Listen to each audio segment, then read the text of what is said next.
has fallen from 70,000 in 1980 to less than 50,000 today. The Campaign for Real Ale says they're now closing at the rate of more than 20 a week. But could some of those closures be stopped by a new government fund designed to support communities who want to buy and run their own local? Victoria has been finding out how to work. The Thorold Arms in Marston, near Grantham, was the heart of the community. So what's happened to the village since it closed?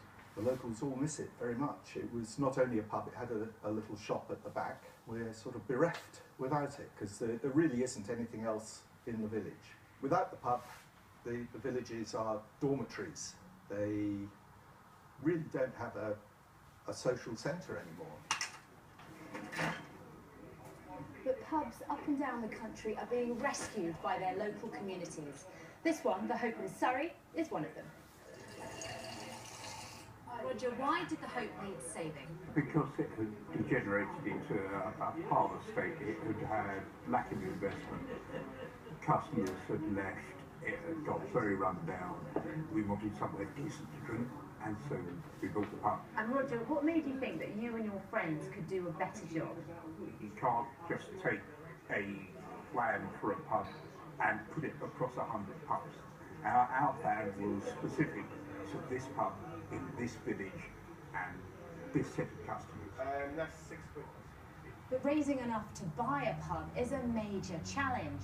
Here, over 40 shareholders got together to stump up the cash. But the government has just launched a new scheme, £3.6 million to help local communities take the plunge. What a community would get if it was successful through the Making Local Pubs Work Fund would be a contribution towards the professional advice.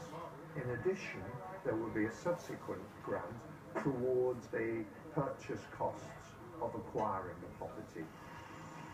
Since the Hope was rescued, a change in the law means communities in England can list their local pub as an asset. A community group in Otley in West Yorkshire has listed all of its pubs. It means they get first call to make an offer if one of them comes under threat. So Tom, what's the value in communities listing their pubs as assets? Well, it's an early warning system for communities. Too often pubs are getting closed or knocked down, and the first thing anyone knows about is the bulldozers moving in.